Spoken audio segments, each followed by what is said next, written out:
Hello friends, आज हम लोग समझेंगे 498A आईपीसी के बारे में। आज हम लोग कवर करेंगे कि झूठे मुकदमे जो 498A आईपीसी में होते हैं वो किस तरह से होते हैं और उनसे किस तरह से बचा जाए। उससे पहले मैं आपसे रिक्वेस्ट करूंगी, प्लीज़ मेरे चैनल को लाइक, शेयर एंड सब्सक्राइब कीजिए और मेरे साथ इस वीडियो के अंत तक जुड़े रहना, क्योंकि मैं एंड में आपको एक गोल्डन रूल बताऊंगी जिससे कि आप अपने आप को और अपनी फैमिली को झूठे मुकदमों से प्रोटेक्ट कर सकते हैं। तो अब हम समझते हैं पहले कि 498A आईपीसी है क्या।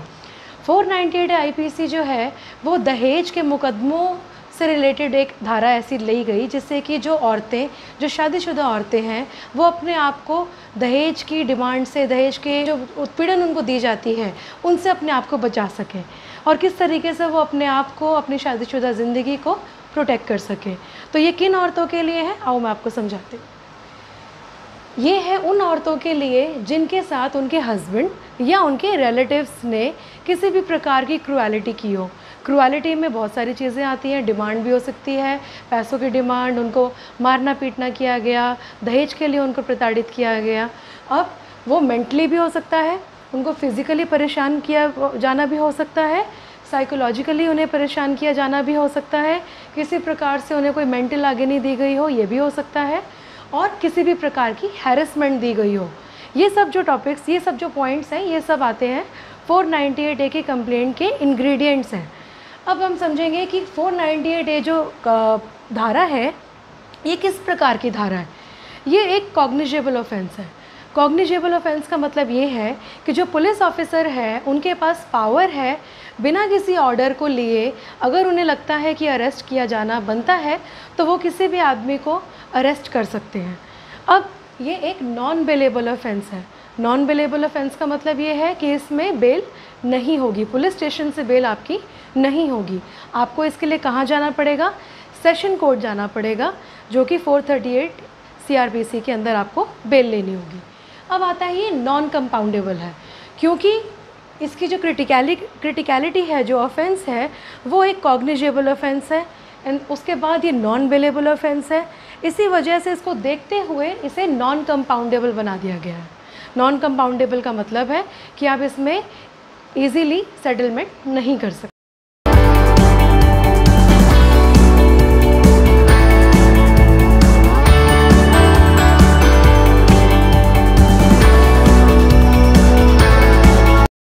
तो हम ये समझेंगे कि जो मिसयूज़ है 498A के वो क्या क्या है और क्या क्या हो सकते हैं।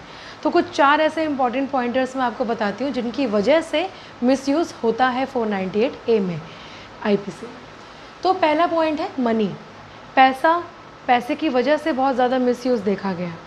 अब वो किस वजह से होता है कि ये एक प्रेशराइज टेक्निक है। आजकल अगर कोई लड़की झूठा मुकदमा डालना चाहती है तो 498A एक दहेज का मुकदमा या दहेज की कंप्लेंट अपने ससुराल वालों के ख़िलाफ़, अपने हस्बैंड के ख़िलाफ़ डाल दो और उनसे मोटा पैसा, एक हैंडसम मनी की डिमांड करो। प्रेशराइज होकर लड़के वाले ज़्यादातर अपनी फैमिली को सिक्योर करने के लिए उस बात में आ जाते हैं और एक हैंडसम मनी देकर अपना डिवोर्स की डिक्री ले लेते हैं। अब सेकंड पॉइंट पे आते हैं। सेकंड पॉइंट है कि अगर आपने रिफ्यूज़ कर दिया डिवोर्स देने के लिए, अब आपने रिफ्यूज़ क्यों किया डिवोर्स देने के लिए, उसके भी बहुत सारे रीज़न हो सकते हैं। पहला रीज़न, आपके पास पैसे नहीं है। दूसरा रीज़न, आपको प्रेशराइज़ किया जा रहा है, आप अपनी फैमिली से बहुत ज़्यादा अटैच्ड हैं, आपके बच्चे हैं। बहुत सारे रीज़न ऐसे हो सकते हैं जिसकी वजह से आपने रिफ्यूज़ कर दिया। लेकिन कई बार ऐसा भी होता है, सोसाइटी का प्रेशर भी होता है। हमें ये समझ में आता है कि अगर हमने डिवोर्स दे दिया, हमारी फैमिली में तो कभी किसी का तलाक हुआ नहीं है, हमारे खिलाफ़ तो कभी किसी ने दहेज की कंप्लेंट की नहीं है, तो लोग क्या कहेंगे, लोग क्या कहेंगे वाली चीज़ के अंदर आकर हम इतना ज़्यादा प्रेशराइज़ हो जाते हैं कि वो जो अनलॉफुल, इलीगल डिमांड्स होती हैं उनमें प्रेशराइज़ होकर हम वो सारी बातें मान लेते हैं जो कि गलत है। अब आता है तीसरा point, pressure from her relatives. अब अगर अपने घर की बातें डिस्कस करने के बाद कुछ ऐसे रिलेटिव्स होते हैं जिनमें कि उनकी मदर भी हो सकती है, उनके फादर भी हो सकते हैं, उनके बाकी और रिलेटिव्स भी हो सकते हैं, जो उनको सही गाइडेंस देने की बजाय उनको गलत तरीके से गाइडेंस देते हैं, जिसकी वजह से जो डिस्प्यूट है वो बहुत बड़ा हो जाता है।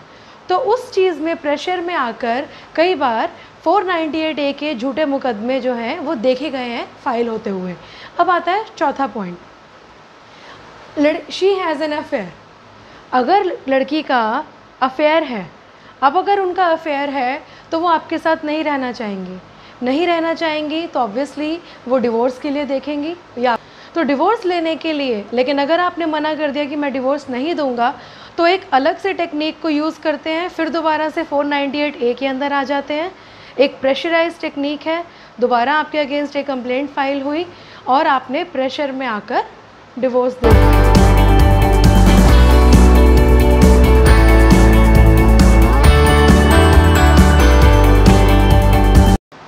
अब हम इससे आगे बढ़े।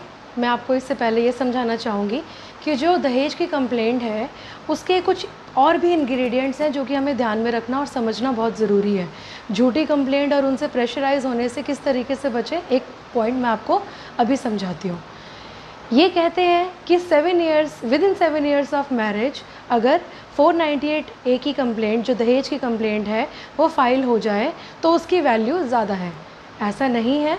498A की जो कंप्लेंट है वो 7 सालों के बाद भी फाइल की जा सकती है, प्रोवाइडेड वैलिड और एक अच्छे ग्राउंड्स होने चाहिए उसके लिए।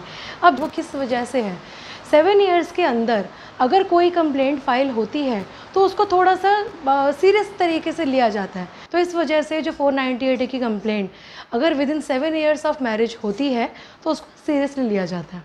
अब कोई कंप्लेंट अगर 7 ईयर्स के बाद हुई है तो भी वो सीरियसली ली जा सकती है। अब 8 साल के बाद अगर किसी लड़की को दहेज की वजह से जला दिया जाता है या उसको सुसाइड के लिए परेशान किया जाता है, उसको प्रेशराइज़ किया जाता है, तो क्या वो मामला डाउरी डेथ के अंदर आएगा कि नहीं आएगा, 498A का केस उसमें किस तरीके से बनेगा या नहीं बनेगा, ये एक वास्ट टॉपिक है। पॉइंट पर आते हैं कि अपने आप को झूठे मुकदमों से किस तरह से बचाया जाए। तो पहला जो पॉइंट है वो ये है कि हमें एविडेंसेस और डॉक्यूमेंट्स कलेक्ट करने हैं। अब एविडेंसेस और डॉक्यूमेंट्स किस तरीके के हो सकते हैं। एविडेंसेस में कोई कॉन्वर्जेसन, जैसे आपके साथ फ़ोन पे बात हुई हो और उस कॉन्वर्जेसन में ये चीज़ झलक रही हो या ये चीज़ साबित हो रही हो कि लड़की ने आपके अगेंस्ट आपको धमकी दी कि मैं तुम पे दहेज का झूठा मुकदमा डालूंगी, अब तुम देखना कि तुम्हारे खिलाफ़ क्या होता है, कुछ इस तरीके की बातें। और अगर आपके पास वो रिकॉर्डेड कॉन्वर्जेसन है तो वो आपके लिए एज एन एविडेंस काम करेगा। आपके घर वालों को धमकी दी गई हो फ़ोन करके, चाहे लड़की ने दी हो या लड़की के घर वालों ने दी हो, तो वो भी आपके लिए एक एज एन एविडेंस काम करेगा। अब डॉक्यूमेंट्स में ईमेल भी हो सकती है, टेक्स्ट मैसेजेस भी हो सकते हैं और भी अलग अलग तरीके के एविडेंसेस हो सकते हैं जो कि आपके लिए एज अ प्रोटेक्शन काम करेगा। अब आता है सेकंड पॉइंट। सेकंड पॉइंट ये है एंटीसिपेटरी बेल का। अगर आपको ये डाउट है, अगर आपको ये डर है कि आपके अगेंस्ट कोई झूठी 498A की कंप्लेंट फाइल होने वाली है, तो अपने आप को प्रोटेक्ट रखने के लिए आपके पास ये एक रेमेडी है कि आप एंटीसिपेटरी बेल सेशन कोर्ट से ले सकते हैं। कि ये एक ऐसी रेमेडी है जिसे बड़ा सोच समझ के आप लोग यूटिलाइज़ करें, डरे नहीं, हड़बड़ाहट में एकदम से भागे नहीं, घबराएं नहीं, क्योंकि अगर आपको पता है कि वो जो मुकदमा है वो आपके अगेंस्ट झूठा फाइल किया गया है, तो आपके पास टाइम रहते, टाइम के साथ साथ रेमेडीज़ भी खुल जाएंगी। तो एकदम से मत डरो, एकदम से मत भागो एंटीसिपेटरी बेल के लिए। किसी अच्छे क्रिमिनल लॉयर से सजेशन लो और उसके बाद ही कोई अगला स्टेप उठाओ।